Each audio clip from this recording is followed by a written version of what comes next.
Stave 1. Marley's Ghost. There it stood, a sign above the counting-house door. Scrooge and Marley. Scrooge never painted out old Marley's name after his death. Sometimes people new to the business called Scrooge by his name, sometimes Marley, but he answered to both. It was all the same to him. Scrooge was hard and sharp as flint, self-contained and solitary as an oyster. The cold within him froze his features, stiffened his gait, and permeated his voice.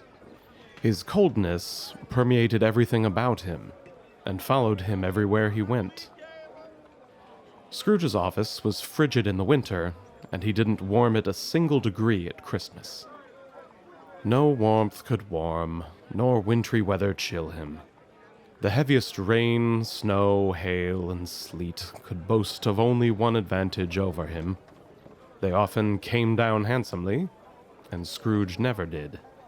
Nobody ever stopped him in the street to say, "My dear Mr. Scrooge, how are you?" Beggars dared not ask him to bestow a trifle. Children did not ask him, "Please, sir, do you know what time it is?" Even dogs seemed to know better than to approach him, and when they saw Scrooge coming, they would tug their owners out of the way. Once upon a time, on Christmas Eve of all days, Scrooge was hard at work in his counting-house. It was a cold, bleak, and unusually dim winter's day. The clocks had only just struck 3, but it was already quite dark outside. Candles were flickering merrily in the windows of neighboring offices. The door of Scrooge's office was open to ensure that he could keep an eye on his clerk, Bob Cratchit, who sat at a dismal little desk, working diligently. Scrooge had a meager fire for himself, but the clerk's fire was so small that it looked like a single lit coal. But the clerk could not replenish it, for Scrooge kept the coal box by his side. When Cratchit glanced at the small fire with a glint of hope in his eye, Scrooge scowled at his clerk. The clerk shivered, pulled close his comforter, and tried to warm himself at the candle. Suddenly, the door of the counting-house flew open. A Merry Christmas, Uncle. God save you. Bah, humbug. Christmas, a humbug, Uncle. You don't mean that, I'm sure. I do. Merry Christmas. What right have you to be merry? What reason have you to be merry? You're poor enough. Come then. What right have you to be dismal? What reason have you to be morose? You're rich enough. Bah, humbug. Don't be cross, Uncle. What else can I be, when I live in such a world of fools? Merry Christmas. Out upon Merry Christmas. What's Christmas time to you but a time for paying bills without money? A time for finding yourself a year older, but not an hour richer. If I could work my will, every idiot who goes on about a Merry Christmas would be roasted with his own goose and buried with a stake of holly through his heart. Uncle! Nephew, keep Christmas in your own way, and let me keep it in mine. Keep it? But you don't keep it. Let me keep to my custom, then. Much good may it do you. Much good it has ever done you. There are many things from which I might have derived good by which I have not profited, I dare say. Christmas among the rest. But I am sure I have always thought of Christmas time when it has come round as a good time. A kind, forgiving, charitable, pleasant time. The only time I know of in the long calendar year when men and women seem willing to open their shut-up hearts freely, and to think of other people below them in means but equal to them in dignity, as equals in their right to dignity and joy and celebration of life.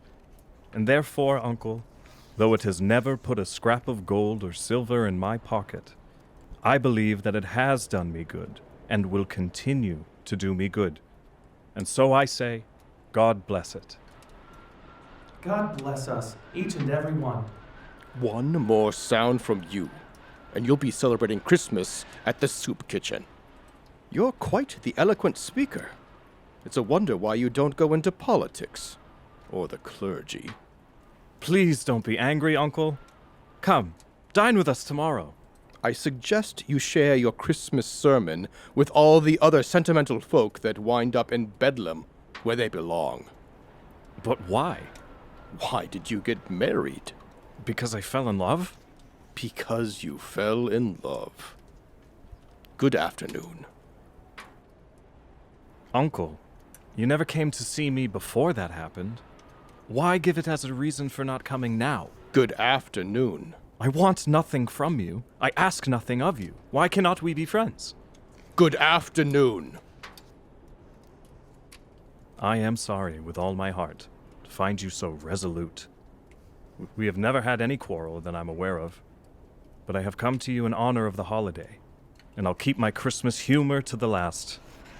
So a Merry Christmas, Uncle, and a Happy New Year. And to you as well, Mr. Cratchit. Thank you kindly, sir. Upon making his exit, Scrooge's nephew had let 2 other people in. They were alms collectors, pleasant to behold. They stood in Scrooge's office. They had books and papers in their hands, and bowed their heads as they stood before him. Scrooge and Marley's, I believe. Have I the pleasure of addressing Mr. Scrooge or Mr. Marley? Mr. Marley has been dead 7 years. He died 7 years ago this very night. We have no doubt his liberality is well represented by his surviving partner.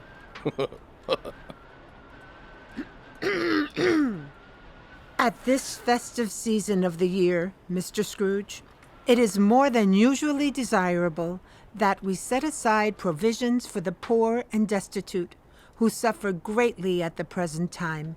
Many thousands are in want of common necessaries. Hundreds of thousands are in want of common comforts, sir.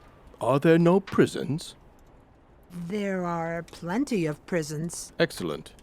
I was afraid from what you said at first that something had occurred to stop them in their useful course. I'm very glad to hear it. They scarcely bring Christian cheer of mind or body to the destitute, Mr. Scrooge. In light of that, a few of us are endeavoring to procure the poor some food and drink and means of warmth. We choose this time to collect because it is a time more so than any other time when want is keenly felt and abundance rejoices. What shall I put you down for? Nothing. You wish to be anonymous. I wish to be left alone. Since you ask me what I wish, that is my answer. I don't make merry myself at Christmas, and I can't afford to make idle people merry. I pay my share of taxes to support prisons, the workhouses, and the like.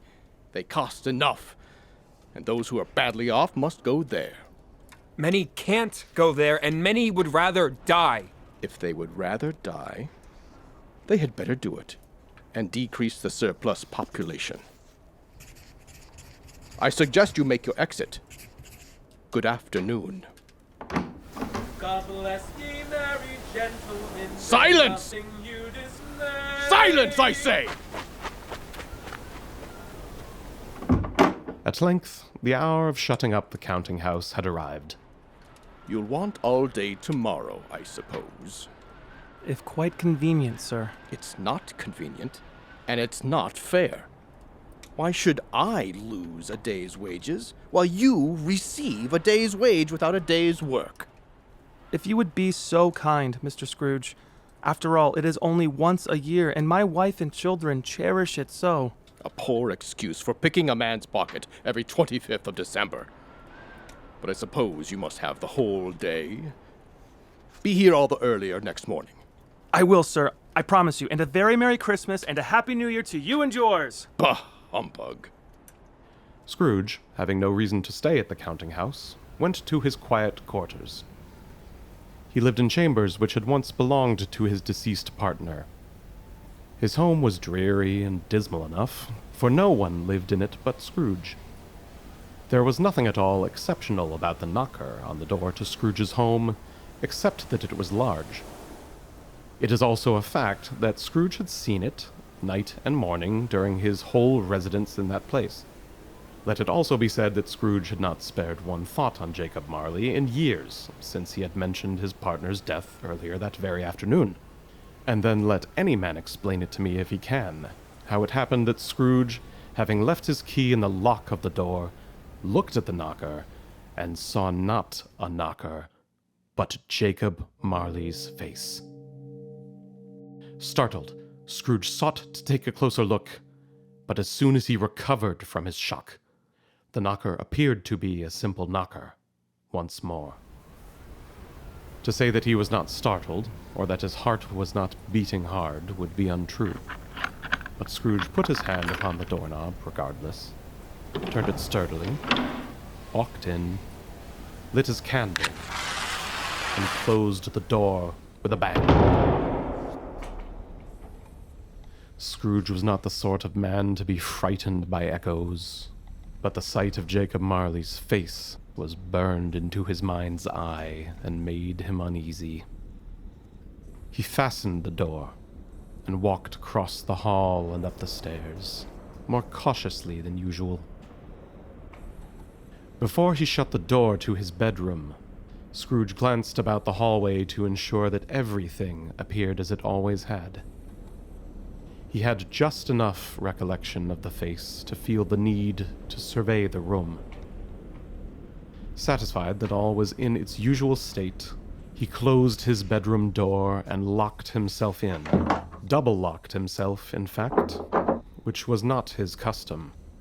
Confident that he was safe and sound, he took off his cravat, dressed for bed, and sat down before the fire. It was a very low fire indeed, a trifle on such a bitter night. Still, it was warm, and warded off the darkness and cold. Humbug. As the humbug left his mouth, Scrooge became aware of the soft ringing of a bell. It was with great astonishment and with a strange, inexplicable dread that he stood up and looked to find the source of the sound. He heard the bell begin to ring louder and louder, and slowly but surely, more and more bells joined the otherworldly choir. Soon the room was flooded with the sounds of loud, cacophonous bells.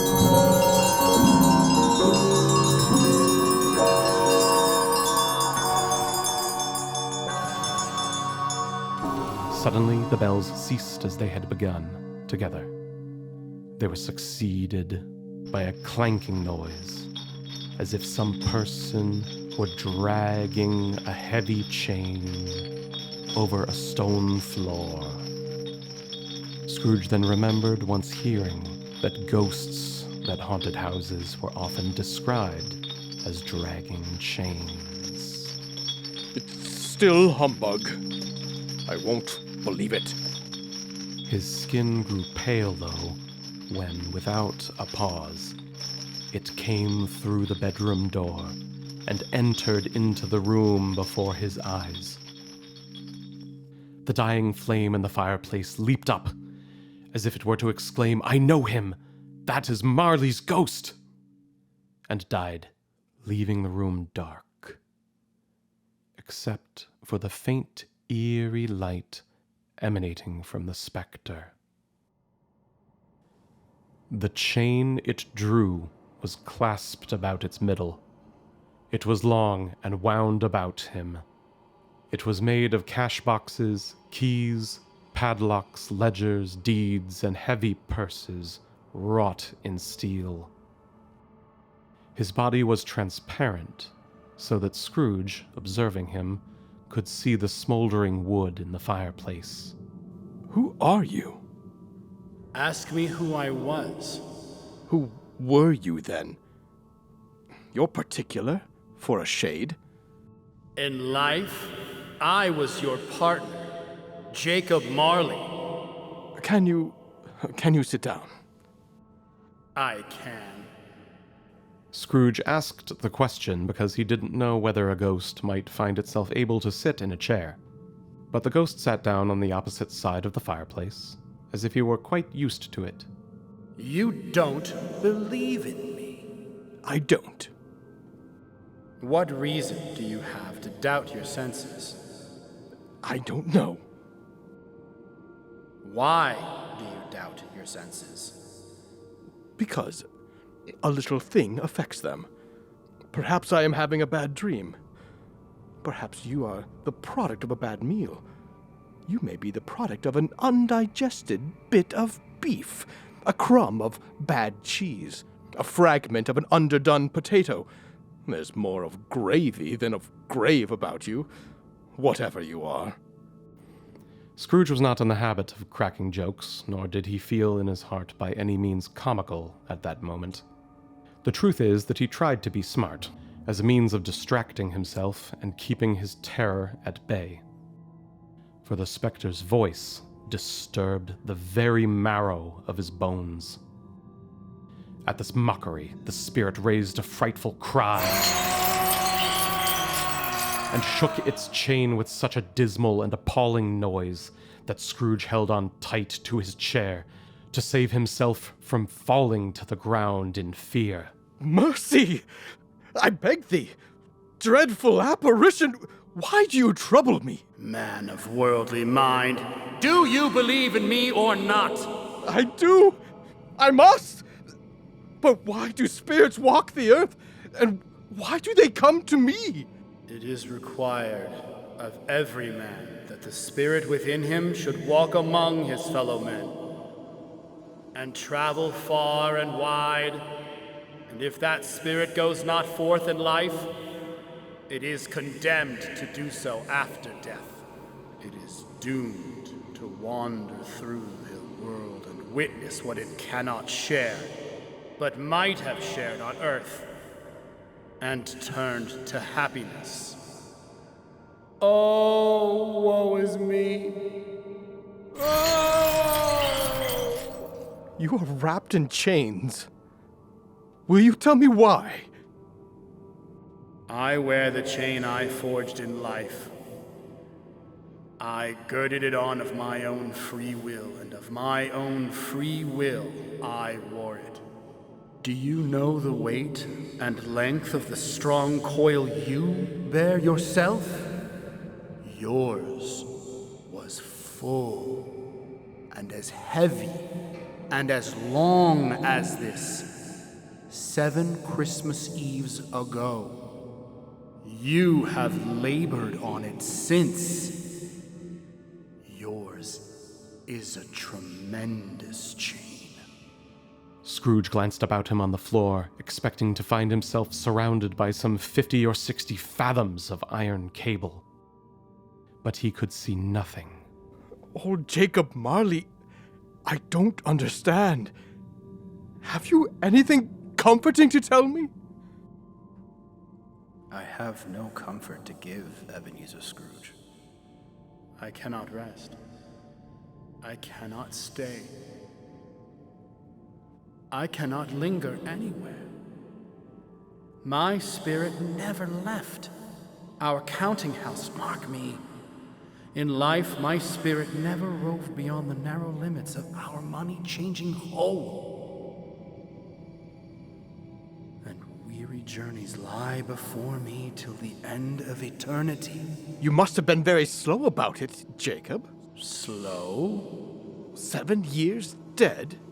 And traveling all the time? The whole time. No rest. No peace. Incessant torture of remorse. You travel fast? On the wings of the wind. You might have got over a great quantity of ground in 7 years. The ghost, on hearing this, set up another cry and clanked its chain hideously in the dead silence of the night. Captive, bound, and double-ironed. Not to know that ages of incessant labor by immortal creatures, for this earth must pass into eternity before the good of which it is susceptible is all developed. not to know that any Christian spirit working kindly in its little sphere, whatever it may be, will find its mortal life too short for its vast means of usefulness.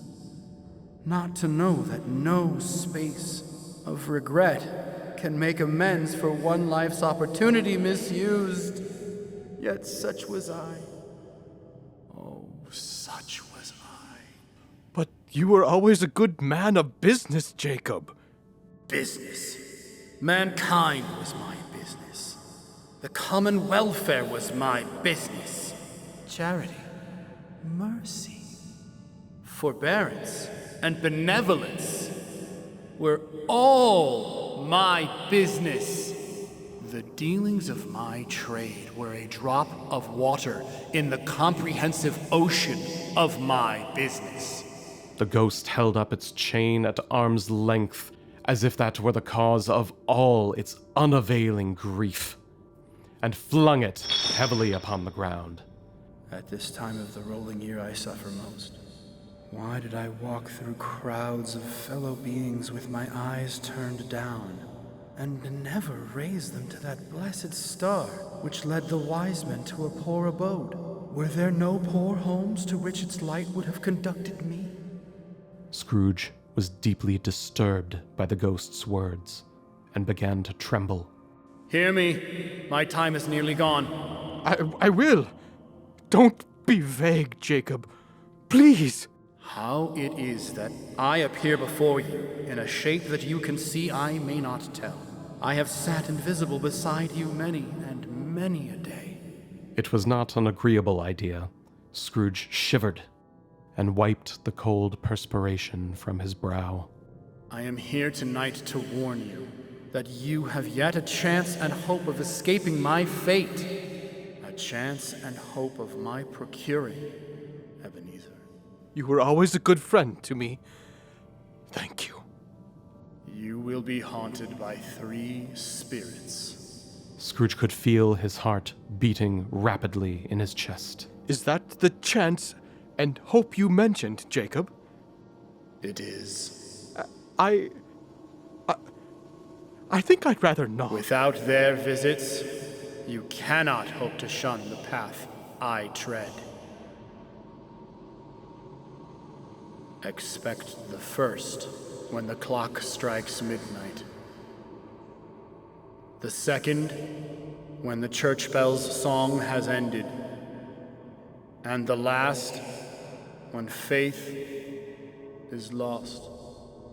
For your own sake, remember what has passed between us. Couldn't I take them all at once and have it over with, Jacob? The apparition walked backward, and at every step it took, the window raised itself a little, so that when the specter reached it, it was wide open.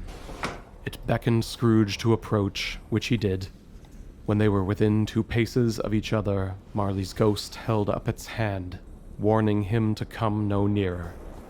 Scrooge stopped. Scrooge became aware of confused noises in the air, heart-rending sounds of lamentation and regret, wailings inexpressibly sorrowful and accusatory. The specter, after listening for a moment, joined in the mournful dirge and floated out into the bleak, dark night. Scrooge approached the window, desperate in his curiosity. The air was filled with phantoms, wandering hither and thither in restless haste, and moaning as they went. Every one of them wore chains like Marley's ghost. Some few were linked together, but none were free. The source of their misery was clear. They sought to interfere, for good, in human matters, and had lost the power forever. Whether these specters faded into the evening mist or the evening's mist enshrouded them, Scrooge could not tell. But the specters and their voices faded, and the night became as still and silent as it had been when he had walked home. Scrooge closed the window and examined the door by which the ghost had entered. It was double locked, and the bolts were undisturbed. He tried to say humbug, but found himself speechless. And being from the emotion he had undergone, or the fatigues of the day, or his glimpse of the invisible world, or the conversation of the ghost, or the lateness of the hour, much in need of repose, went straight to bed and fell asleep upon the instant. Stave 2. The first of the three spirits. When Scrooge awoke, it was so dark he could hardly see to the end of his bed in the gloom. Scrooge scrambled out of bed and groped his way to the window. He rubbed the frost off the window with the sleeve of his dressing gown before he could see anything, and even then he could only see a little. All he could make out was that it was still very foggy and extremely cold. It was quiet and still. Scrooge went back to bed again and thought, and thought, and thought it over, and over, and over, and could make nothing of it. The more he thought, the more perplexed he was, and the more he endeavored not to think, the more he thought. Marley's ghost bothered him a great deal. Every time he was almost able to convince himself that it was all a dream, Jacob Marley's face flashed before his eyes. Was it a dream or not? Scrooge laid in bed, pondering. Scrooge remembered, with a start, that Marley had warned him that he would receive his first ghostly visitor when the bell struck midnight. He resolved to lie awake until the hour was past.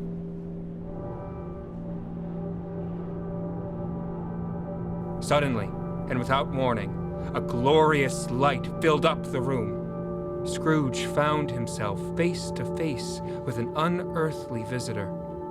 It was a strange figure, like a child, and yet not a child. Its hair, which hung about its neck and down its back, was white as if with age, and yet the face had not a single wrinkle. It wore a tunic of the purest white, and round its waist was bound a lustrous belt, the sheen of which was beautiful. The light that had seemed to summon the visitor appeared to emanate from the ghost itself, just like a candle whose light flickers and seems to constantly move, so too did the ghosts. Are you the spirit whose coming was foretold to me? I am. Who and what are you? I am the ghost of Christmas past. Long past? No, your past, Scrooge. Is it possible for you to dim your light? After all, it is past midnight. Would you so soon put out the light I give, when so many of your fellow man wish so ardently for it to shine upon themselves? Why have you come? For your welfare, Scrooge. Thank you, spirit. Though I cannot help but feel that a full night's rest would be better for Take heed, rise, and walk with me. It would have been in vain for Scrooge to plead that the weather and the hour were not to his liking. The spirit's grasp, though gentle, was not to be resisted. He rose, but finding that the spirit made towards the window, began to falter. I am a mortal. I'll fall to my death. Bear but a touch of my hand, and you shall be safe. As the words were spoken, they passed through the wall and stood upon a country road with fields surrounding them. The city had vanished entirely. Not a vestige of it was to be seen. The darkness and the mist had vanished, and it was a clear, cold winter's day with snow upon the ground. Good heaven! I was bred in this place. I was a boy here. Scrooge flooded with 1,000 thoughts and hopes and joys and cares long, long forgotten. Your lip is trembling. And what is that upon your cheek? Nothing, spirit. Do you remember the way? I could walk it blindfolded. Let us go on, then. They walked along the road until a little market town appeared in the distance, with a bridge, a church, and a winding river. A group of young boys appeared before them. They shouted gleefully to one another and played in the snow. These are but shadows of the things that have been. They have no consciousness of us. I remember all of them. Their names, their favorite games, everything. Scrooge marveled. Why did his cold eye glisten, and his heart leap up as they went past? Why was he filled with gladness when he heard them give each other Merry Christmas as they parted and headed for home? What was Merry Christmas to Scrooge? Out upon Merry Christmas! What good had it ever done to him? The school is not quite deserted. A solitary child, neglected by his friends, is still there. I know. They walked, and soon approached a mansion of dull red brick. Entering a dreary hall, the ghost and Scrooge walked to a door at the back of the house. It opened before them, and showed them a melancholy room filled with desks. At one of these desks, a lonely boy was reading near a feeble fire. The spirit touched him on the arm and pointed to his younger self, intent upon his reading. Poor boy. I wish... But it's too late now. What is the matter? There was a boy singing a Christmas carol at my door last night. I should like to have given him something. That's all. As the words left his mouth, Scrooge's younger self grew older, and the room became darker and disheveled. The windows cracked, fragments of plaster fell from the ceiling, and the room carried an air of hopelessness. Scrooge looked at the ghost, and with a mournful shaking of his head, glanced anxiously towards the door. It opened, and a young lady came darting in and threw her arms about him. Brother, I have come to bring you home! Home? Yes! Father is so much kinder than he used to be that home is like heaven. He spoke to me so gently one night that I was not afraid to ask him once more if you might come home. And he said yes, and he sent me in a coach to bring you. We're all to be together for Christmas and have the merriest time in all the world. A delicate and dear thing, but she had a large heart. She died a young woman, having borne one child. Your nephew, Scrooge. Fred. In the blink of an eye, Scrooge and the ghost stood before the door of a warehouse in the midst of a busy city street. I was apprenticed here. They walked through the door. Why, it's old Fezziwig! Bless his heart! It's Fezziwig alive again! A small matter to make these silly folks so full of gratitude. Small? The man threw the most lavish parties you'd ever seen, with enough food to feed an army, enough drink to drown a navy. He hired musicians, and he gave his apprentices the week off. He has spent a pittance of his total wealth to provide such merriment. Is that so much that he deserves this praise? It isn't that spirit.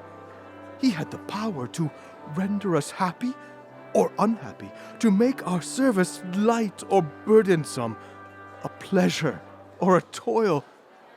The happiness he gives is quite as great as if it cost a fortune. What is the matter? I should like to be able to say a word or two to my clerk just now. My time grows short. Quick. Again, Scrooge saw himself. He was older now, a man in the prime of his life. He was not alone, but sat by the side of a fair young girl. There were tears in her eyes, which sparkled in the light that shone out of the ghost of Christmas past. This is the way of the world. There is nothing more grueling and painful as poverty, and there is nothing more valuable than the pursuit of wealth. You fear poverty more than you love people. Why does that matter? I love you. Isn't that enough? The fair girl shook her head. Our contract is an old one. It was made when we were both poor and content to be poor. I worked to provide us the means to rise above our station. we should improve our worldly fortune by our patient industry. You have changed. When I fell in love with you, you were another man. I was a boy. A foolish boy at that. We were happy then. And that is all that I ever wanted. I can no longer bear the sight of the man you have become. What changed, Belle? Your nature, your spirit, Ebenezer. I would gladly think otherwise if I could. You may. The memory of the man you were makes me hope you will have pain in this. You will suffer briefly, and then dismiss the memory of it gladly, as it were an unprofitable dream. May you be happy in the life you have chosen, Ebenezer. She left him, and Scrooge and the ghost looked on as the fair young woman began to walk away. Spirit, show me no more. Conduct me home. Why do you delight to torture me? One memory more. A room, not very large or handsome, but full of comfort, appeared about Scrooge and the ghost. Near to the fireplace sat a beautiful woman, sitting opposite her daughter. The mother and daughter laughed heartily as a gaggle of cheerful young children ran about the room. But now a knocking at the door was heard, and such a rush immediately ensued, just in time to greet the father, who came home attended by a man laden with Christmas toys and presents. Scrooge looked on, more attentively than ever, when the master of the house, having his daughter leaning fondly on him, sat down with her and her mother at his own fireside. Scrooge considered the pride and joy he might have known in having such a daughter, and bowed his head in regret. My dear, I saw an old friend of yours this afternoon. Who was it? Guess. Not Ebenezer Scrooge. His partner, Jacob Marley, is near death, I hear. And he sat alone in his counting house. Quite alone in the world, I do believe. Spirit, remove me from this place. I told you these were shadows of the things that have been. That they are what they are, do not blame me. Remove me. I cannot bear it. Like a candle on the verge of burning out, the spirit's light flickered and began to grow dim. Leave me. Take me back. Haunt me no longer. Unaware that he had returned to his bedroom chamber before he had finished his plea, Scrooge found himself standing in the dark. He returned to his bed and fell into a deep sleep.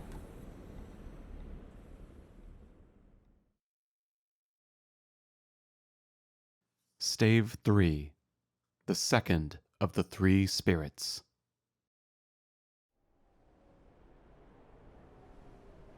Scrooge tore himself from his sheets and sat upright in his bed, gasping for breath and drenched with cold sweat. His eyes darted about in the darkness, desperately searching for the flickering light of the ghost of Christmas past. Content that the room was as dark and undisturbed as it had been before Marley's arrival, Scrooge gave a sigh of relief. Thank the stars. It was nothing more than a bad dream. Still, it all seemed so real. Scrooge wiped the perspiration from his brow and glanced at the window. It was still night. In fact, the church bell had yet to cease its chiming. Content that he was safe, Scrooge yawned and settled himself back into his bed. I should consider a career in writing for the theater. The things my mind can conjure. Expect the first when the clock strikes midnight, the second when the church bell's song has ended, and the last when faith is lost. What a load of hogwash! Scrooge smiled like a contented child. He closed his eyes and savored the sound of the church's bell. On most nights, that sound would have filled him with irritation.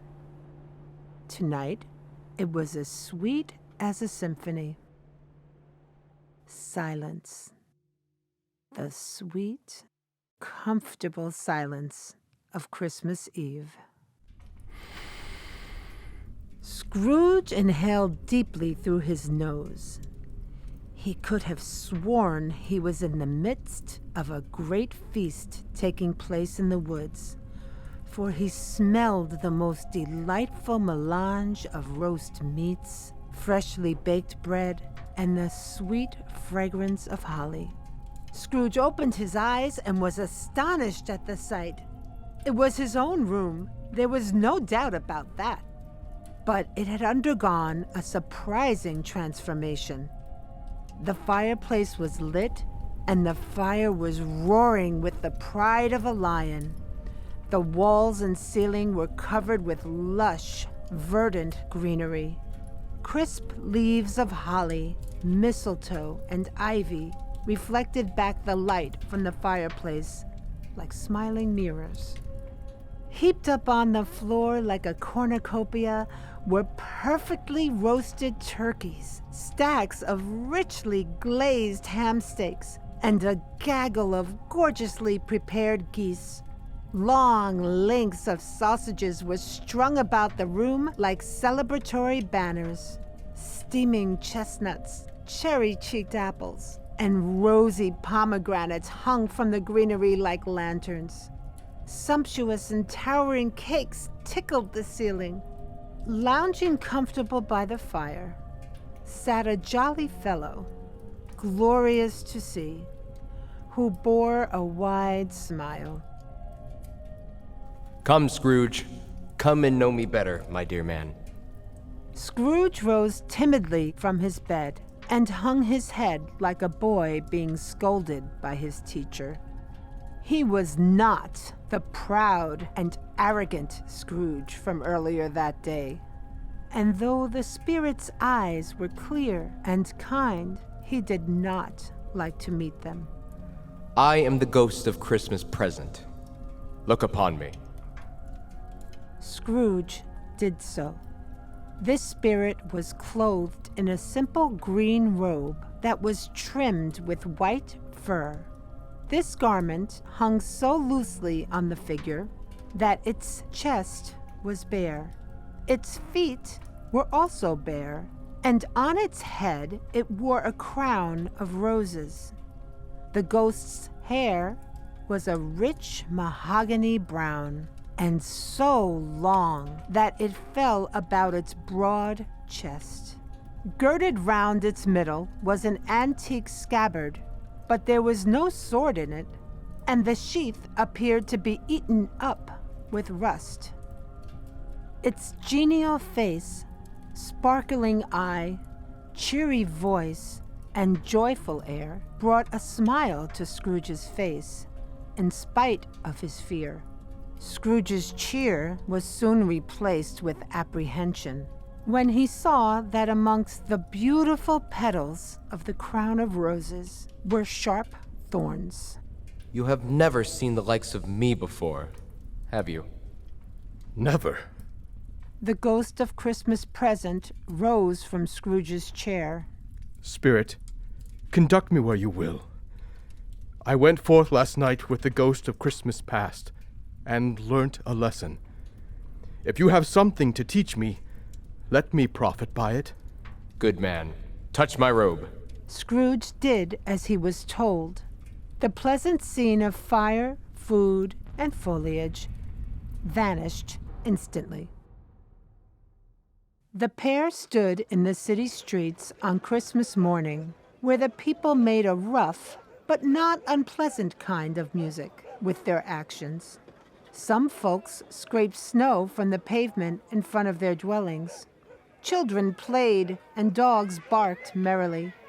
Neighbors basked in the warmth of each other's company and merriment and laughed. Though the sky was gloomy and the streets choked up with a dingy mist, It was as though a ceasefire had been declared against woe.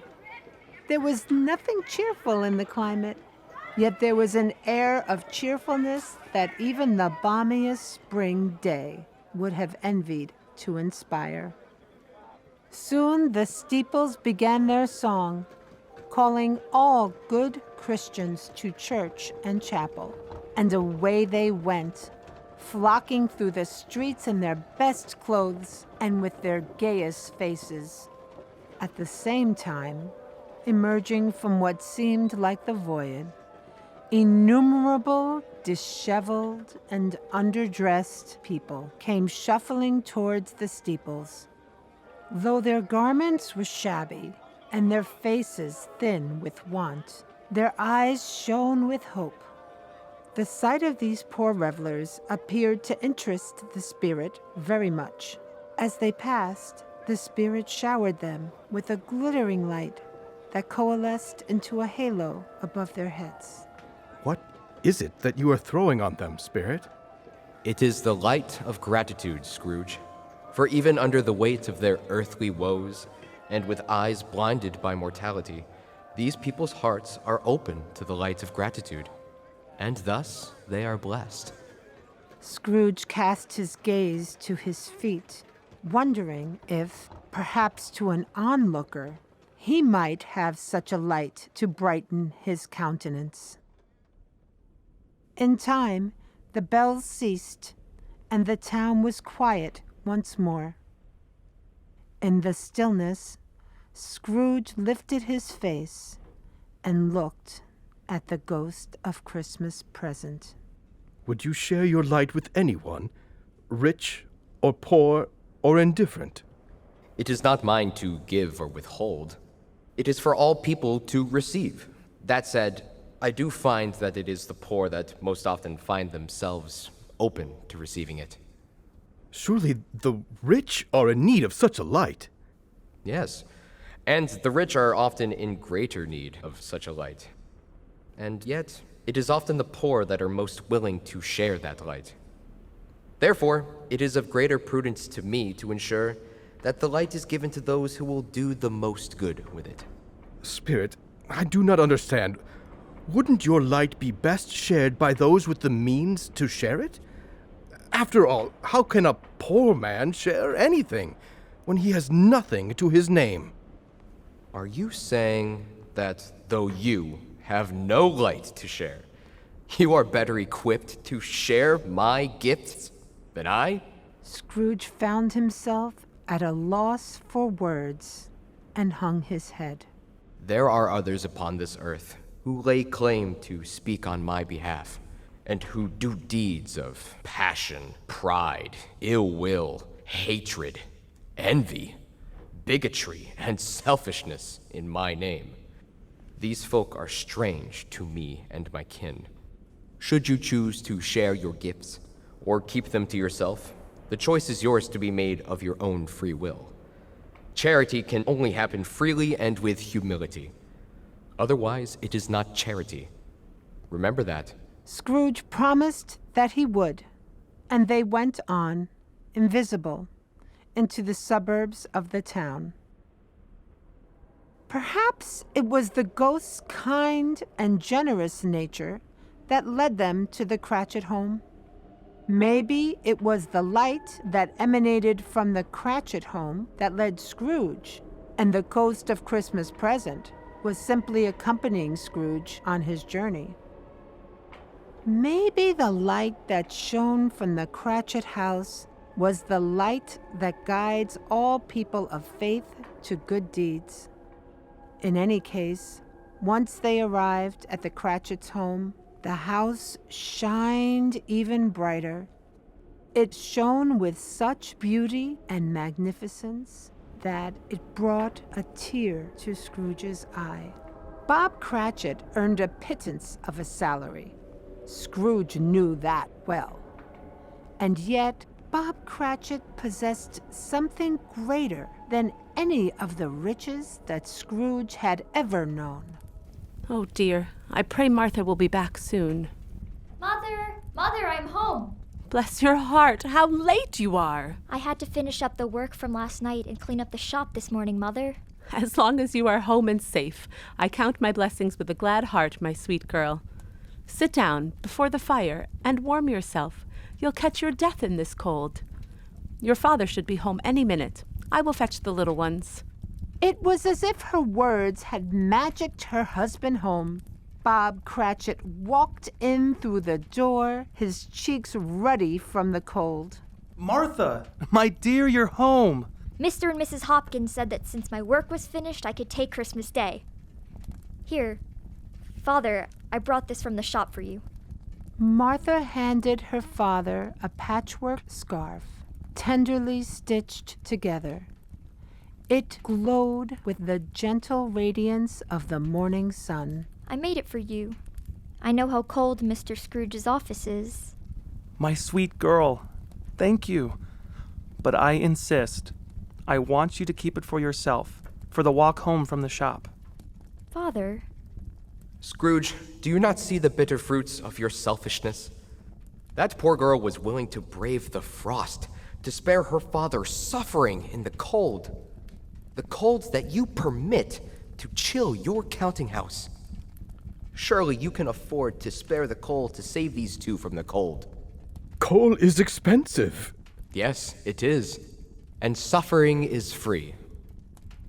I suppose that is why you find yourself so generous and willing to share your own. Scrooge's face flushed with embarrassment. He was unaccustomed to such naked criticism. Lost for words, he turned his attention back onto the Cratchit family. Come. Dry your eyes. Where's your mother? Daddy! Merry Christmas, Father. Peter hugged his father tightly, while Tiny Tim reached towards him from his mother's arms. Oh, Merry Christmas, my boy. And how did little Tim behave? As good as gold, Bob. Somehow, he gets so thoughtful sitting by himself so much and says the strangest things you ever heard. He told me, when I brought him down for supper last night, that he hoped the people saw him in church because he was a cripple, and that it might be pleasant for them to be reminded upon Christmas Day that the Lamb of God helped the lame to walk and the blind to see. Bob Cratchit took Tiny Tim from Mrs. Cratchit's hands and hugged him close so that his wife might collect her faculties. Tiny Tim's little wooden crutch stood by the fireplace, where it glimmered like a scepter bedecked in jewels. Before another word was spoken, Bob Cratchit carried Tiny Tim to their table, followed by Martha, young Peter, and his kindly wife. Such joy filled the room that if you didn't know better, you might have thought that Christmas dinner was a once-in-a-lifetime celebration. Mrs. Cratchit roasted the goose, whipped up the gravy, made the stuffing, and served the meal with the graciousness of a queen. Peter mashed the potatoes with incredible vigor, and Martha sweetened the applesauce and offered to help her mother to set the table, to which Peter exclaimed that he wished to help too. Bob sat Tiny Tim upon his lap at the head of the table. At last, the dishes were brought to the table and grace was given. It was succeeded by a breathless hush as Mrs. Cratchit, with a theatrical pause, smiled at her family and prepared to butcher the bird. The air was alive with excitement, and even Tiny Tim, excited by the looks on his family's faces, thumped his little hands on the table and shouted, Please, Mommy, I'm hungry. There was never a sweeter meal. At last, the dinner was done, the table cleared, and the family fed. God bless us, each and every one. God bless us, each and every one. God bless us, each and every one. I didn't know that Bob had more than two. Spirit, Tiny Tim will surely grow to be in good health, won't he? If things remain unchanged, I foresee a vacant seat and a crutch, carefully preserved without an owner. Spirit, I beg you, say he will be spared. If he is to die, he had better do it and decrease the surplus population. Those were your words, were they not, Scrooge? Scrooge was chilled to the bone to hear his own callous words quoted by the Spirit, and was overcome with penitence and shame. Scrooge, look on. The ghost of Christmas Present pointed to the Cratchit family. God bless Mr. Scrooge, the founder of the feast. I wish I had him here. I'd give him a piece of my mind to feast upon, and I hope he'd have a good appetite for it. My dear, the children, it's Christmas Day. How can you wish well upon such an odious, stingy, cold, unfeeling thing as Ebenezer Scrooge? Dear? You know he is, Robert. Nobody knows it better than you do. I wish for his wellness, with the same gladness in my heart that I wish for all of you. I will not waste my well wishes on an unfeeling tyrant. A long life to him would be a waste. Better he be snuffed out like a candle, quickly and painlessly. That is the best I can wish for Ebenezer Scrooge this Christmas. She thinks such ill of me. Does she have reason to think better of you? The mention of Scrooge's name cast a dark shadow on the festivities. It was the first moment that the family was aware of the bitter coldness of the winter and the meagerness of their surroundings.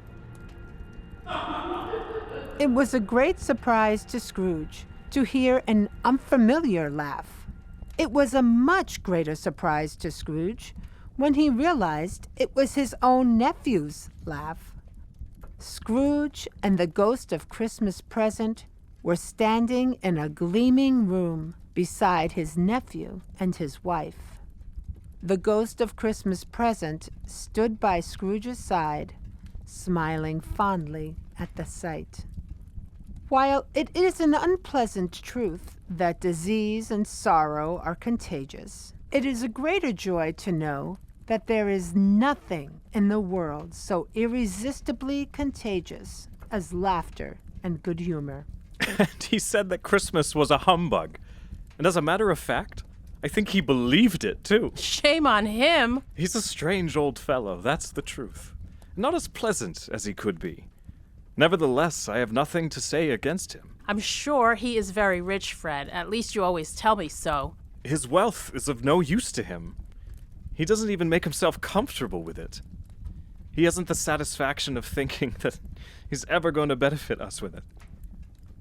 I am sorry for him, I truly am. I couldn't be angry with him if I tried. Who suffers the most from his behavior? Himself.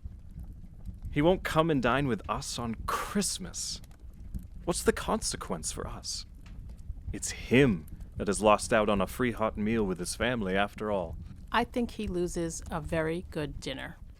I'm glad to hear it, but happier to have an extra portion. The price of his attitude in not making merry with us is, I think, is that he loses pleasant moments, which could do him no harm. I am sure he has lost more companions through his manner than he has lost to age and illness combined. I give him the same opportunity every year, whether he likes it or not, because I pity him. He may rail at Christmas till he finds himself on his deathbed, but I can't help hoping that if I keep saying, "Uncle Scrooge, won't you join us and make merry this Christmas?" perhaps he may take me up on my word. If nothing else, if it puts him in the mood to leave his poor clerk a Christmas bonus, that's something worth doing, isn't it? The ghost nodded its head in agreement and looked upon Scrooge with a raised eyebrow. Do you wish to leave?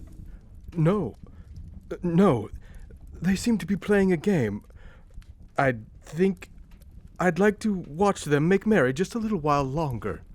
The happy couple was playing a game called Yes or No, where Scrooge's nephew had to think of something, and his wife had to figure out what he was thinking of to which Fred would only answer yes or no, depending on what was asked of him.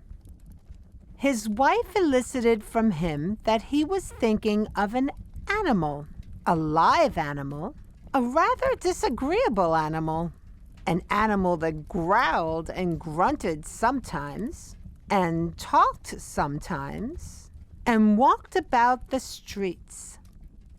It was not a horse, or an ass, or a cow, or a dog, or a pig, or a cat.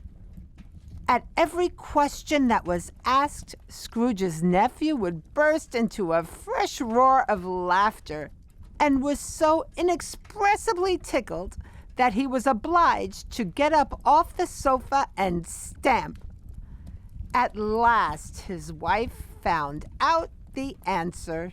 I know what it is, Fred. I know what it is. And what is it? It's your Uncle Scrooge. He has given us plenty of merriment, and it would be ungrateful not to drink to his health. Here is a glass of cider. To Uncle Scrooge. He wouldn't take it from me, but may he have it nevertheless. Hark. My time is drawing near. Scrooge's eyes were cast to the ground when he realized that he was the source of Fred and his wife's laughter.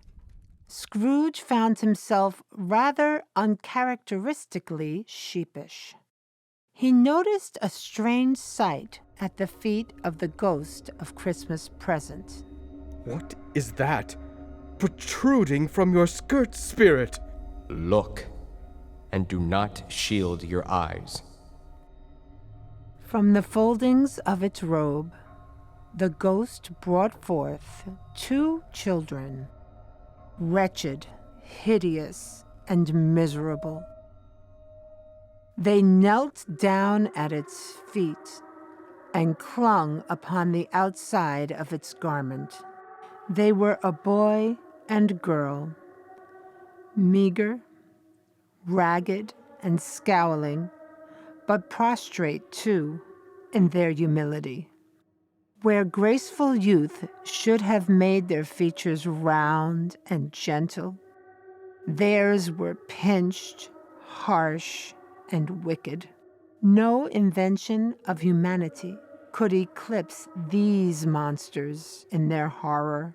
Scrooge started back, appalled. He tried to say they were fine children, but the words snuffed themselves out rather than be accomplices to such a lie. Are they yours? They are man's, and yet they cling to me. This boy is ignorance. This girl is want. Beware them both. Beware this boy, for in his mouth, his hands, and his heart, doom has made its wretched home. Waste not a breath in nurturing it. Slander those who tell it to ye.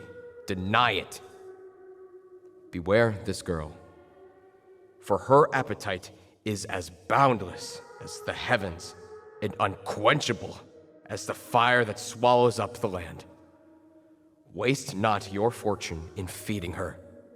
Scorn those that seek to stoke her flames. Rebuke it. Have they no refuge or resource? Are there no prisons? Are there no workhouses?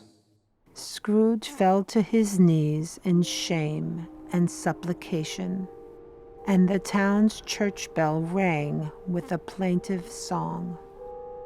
As the last stroke ceased to vibrate, Scrooge remembered the words of old Jacob Marley. Expect the first when the clock strikes midnight. The second when the church bell's song has ended. And the last when faith is lost. Lifting up his eyes, Scrooge saw that the ghost of Christmas present had vanished. The town had grown dim, colder, and more cruel. Off in the distance, Scrooge could see the chilling sight of a draped and hooded phantom, slowly approaching him like an angel of death.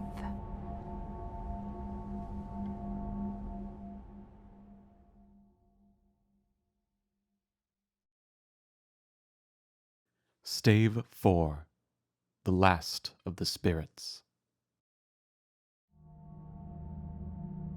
The phantom slowly approached Scrooge in the eerie silence.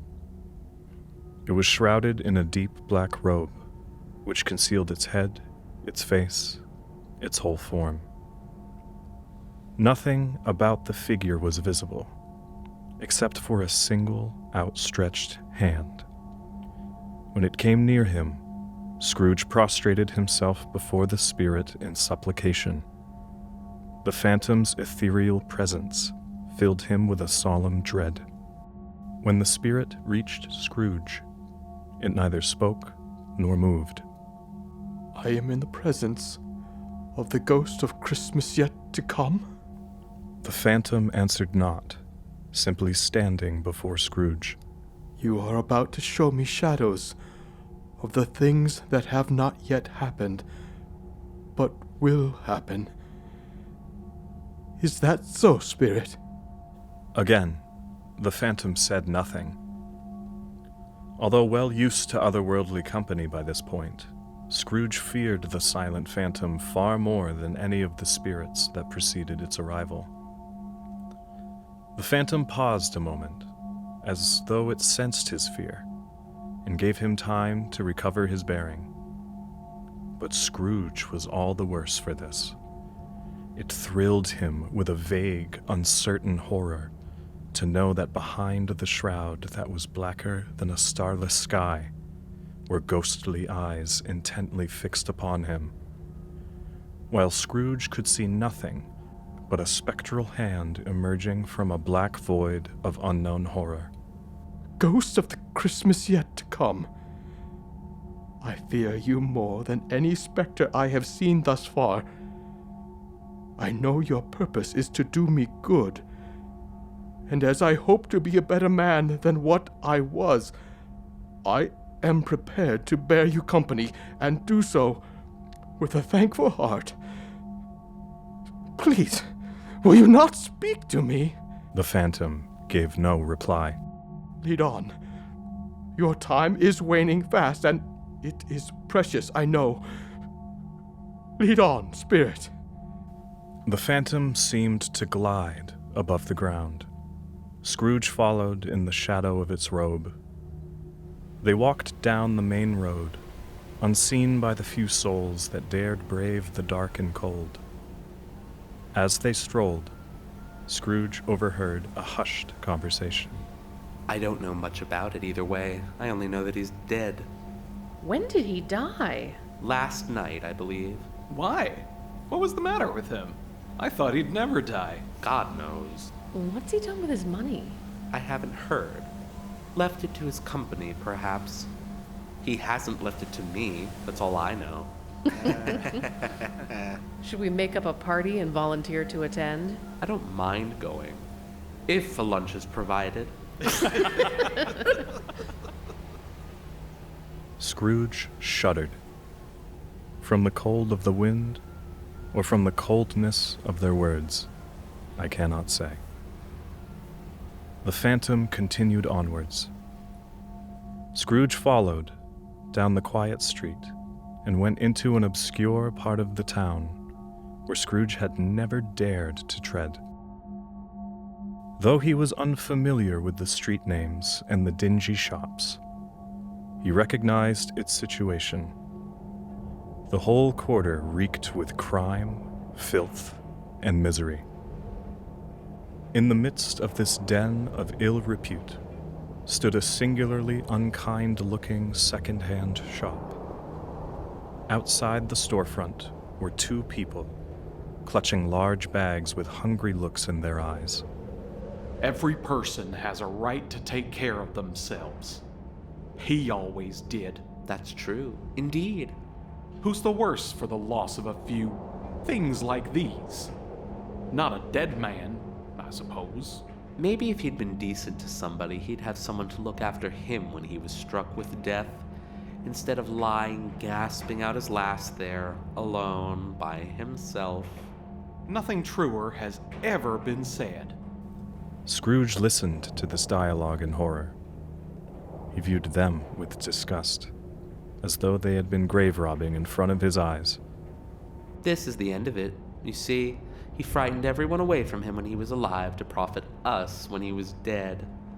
Spirit, I see.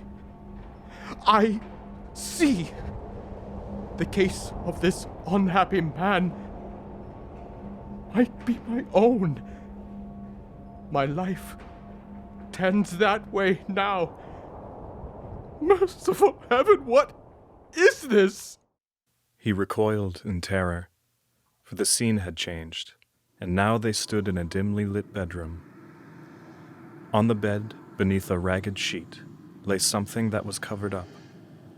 In the corner of the room stood a little wooden crutch, glimmering faintly in the dark. Scrooge glanced towards the phantom. Slowly, its hand pointed towards the mound on the bed.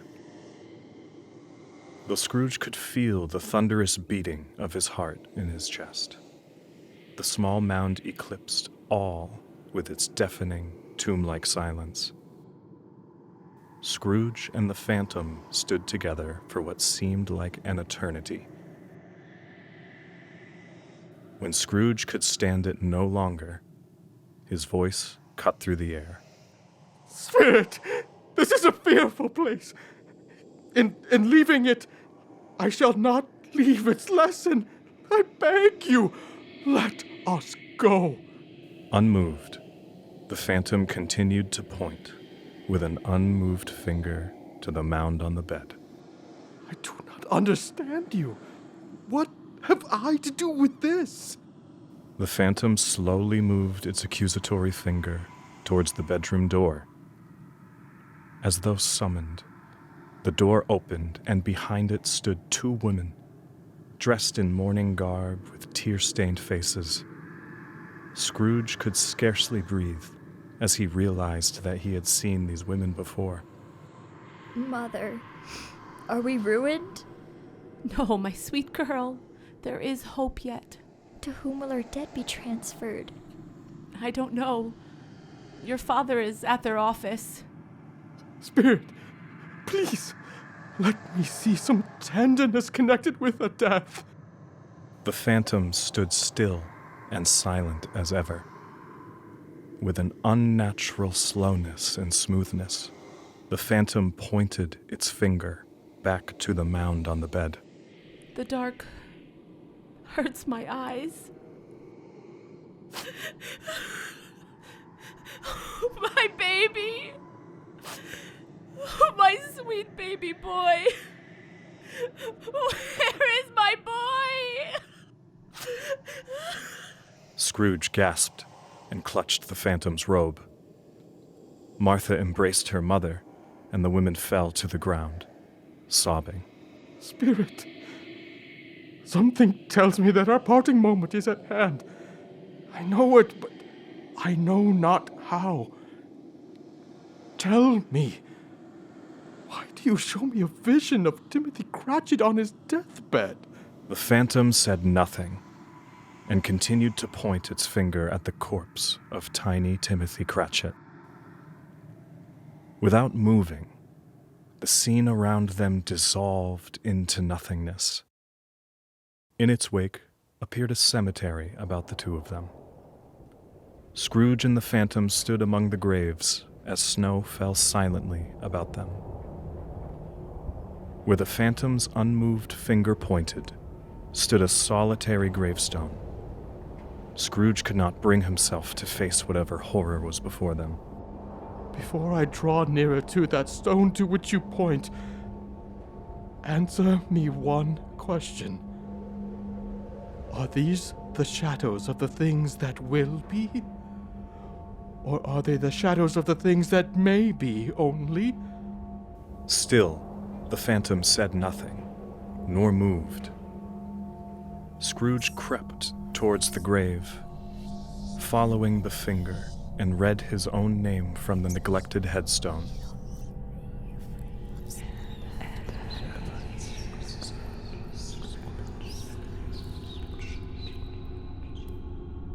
Spirit, hear me! I am not the man I was! Scrooge threw himself prostrate before the spirit. Why show me this, if I am past all hope? For the first time, the kindly hand of the phantom appeared to tremble. Good Spirit, your nature intercedes for me and pities me. Assure me that I yet may change these shadows you have shown me. I will honor Christmas in my heart and try to keep it all the year.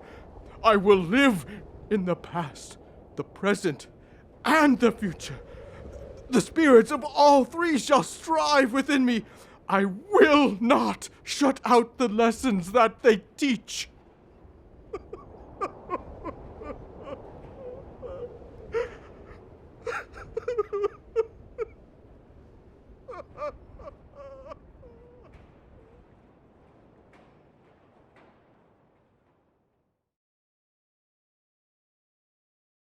Stave 5.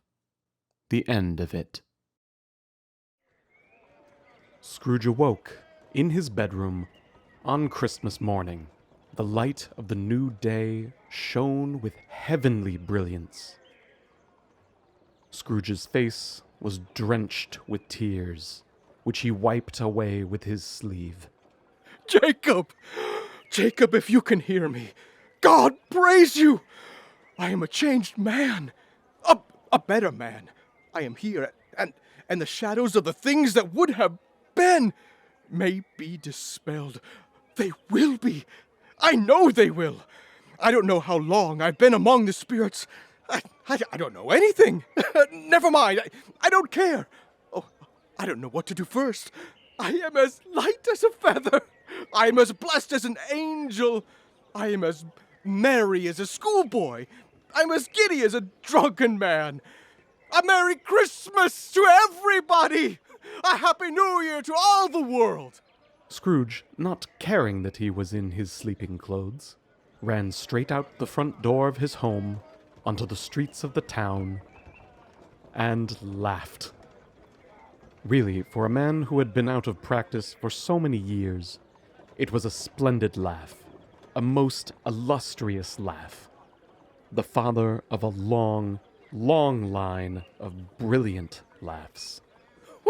What day is it, my good lad? It's Christmas Day, Mr. Scrooge. It's Christmas Day.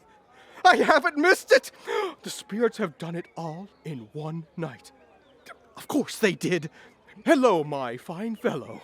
Hello. Do you know the poulterers on the next street? On the corner? I should hope so. Their birds are the best in town. An intelligent boy, a remarkable boy. Go and buy it for me. I'll pay you generously for your efforts. You're pulling my leg, sir. I am entirely earnest. Go and buy it and bring it here, that I may tell you where it belongs. The sooner you get back, the bigger the piece you shall have to eat. The boy was off like a shot. In the meantime, Scrooge caught sight of the knocker that he had seen Jacob Marley's face in. I shall love it, as long as I live. Scrooge pat the knocker with his hand. Panting, the young boy was back with the prized bird. My word! You're a fast young lad. The turkey's already here. It's impossible to carry that to Camden Town. Here is money for a ride. See that the bird is delivered to the Cratchit household at supper time, and I shall guarantee you a seat at the table and enough leftovers to last you into the next week. Scrooge went back into his home and dressed himself in his finest clothes. Once he was sure that he was dressed to the best of his ability, he stepped out onto the street. By this time, people were pouring forth from their homes, just like he had seen when he stood with the ghost of Christmas present. And walking with his hands behind him, Scrooge regarded every person he saw with a delighted smile. He looked so irresistibly pleasant that 3 or 4 good-humored people responded, saying, "Good morning, Ebenezer. A Merry Christmas to you." He had not gone far, when coming on towards him, he beheld the two alms collectors from the day before. It sent a pang across his heart to think how these two would look upon him when they met. But he knew what path lay straight before him, and he took it. Please, excuse me. I hope you succeeded yesterday in your efforts. It was very kind of you. A Merry Christmas to the both of you. Mr. Scrooge? Yes, that is my name. And I fear it may not be pleasant to you. Allow me to ask your pardon. And will you have the goodness to... Lord bless me! Mr. Scrooge, are you feeling well? Better than I could ever wish. I insist, and not a bit less. Many back payments are included in it, I assure you. My dear sir, I don't know what to say to such charity. Don't say anything, please. Charity can only happen freely and with humility. Otherwise, it is not charity after all. Scrooge passed by the church and admired the steeples and the bells. He walked about the streets and watched the people hurrying to and fro. He patted children on the head and spoke with beggars and looked into the windows of houses and found that everything gave him great joy. He had never dreamed that any walk, that anything could give him so much happiness. In the afternoon, he turned his steps towards his nephew's house. He passed the door 12 times before he had the courage to go up and knock. Is your husband home, my dear? Yes, sir. Where is he, my love? He's in the dining room. Sir, might I ask, who are you? I am Fred's uncle, Ebenezer Scrooge. Fred's wife could hardly conceal her astonishment to find herself face to face with the infamous Uncle Scrooge. Even more shocking was that she found him to be such a kind and gentle man.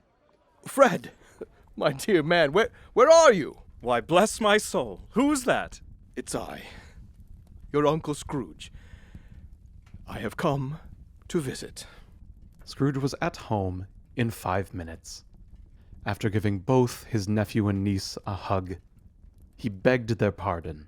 Forgive my brevity, but I must finish a small bit of business before I continue the festivities. But Uncle Scrooge, it's Christmas!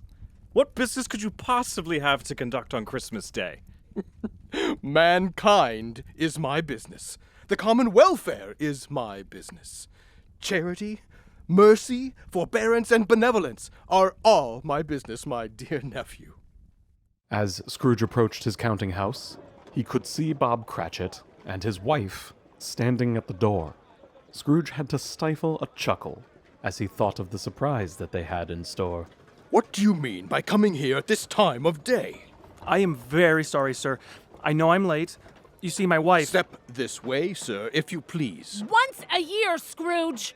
Is my family not entitled to decent treatment from you for a single day of the long year? Don't. Cratchit! I am not going to stand this sort of thing any longer, and therefore... I am about to raise your salary.